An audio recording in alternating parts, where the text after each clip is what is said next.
জাতীয় রাজনীতির অঙ্গনে বড় প্রশ্ন এখন আসন্ন নির্বাচন কি শান্তিপূর্ণ হবে নাকি সামনে তৈরি হচ্ছে নতুন সংঘাতের ঝড়। বিএনপির স্থায়ী কমিটির সদস্য সালাউদ্দিন আহমেদ সতর্ক করে দিয়ে বলেছেন, নির্বাচনকে ঘিরে ইচ্ছাকৃতভাবে ধোঁয়াশা সৃষ্টি করা হচ্ছে।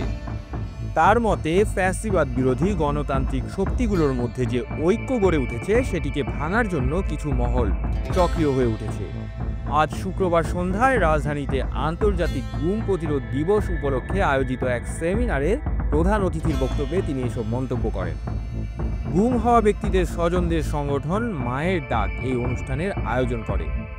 সালাউদ্দিন আহমেদ বলেন, গণতান্ত্রিক শক্তিগুলোর মধ্যে তর্ক বিতর্ক থাকতে পারে, সংস্কারের জন্য আলোচনা চলতে পারে, কিন্তু নির্বাচনকে সামনে রেখে অযথা ধোঁয়াশা ছড়ানো এক ধরনের রাজনৈতিক ষড়যন্ত্র।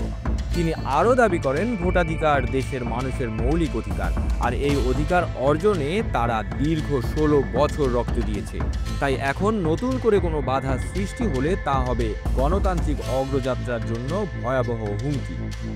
সেমিনারে মানবাধিকার কর্মী, জাতিসংঘের প্রতিনিধি এবং বিভিন্ন রাজনৈতিক দলের নেতারা উপস্থিত ছিলেন। সেখানে গুম বিরোধী নানা প্লেকার্ড প্রদর্শিত হয় এবং একটি প্রামাণ্যচিত্র দেখানো হয়।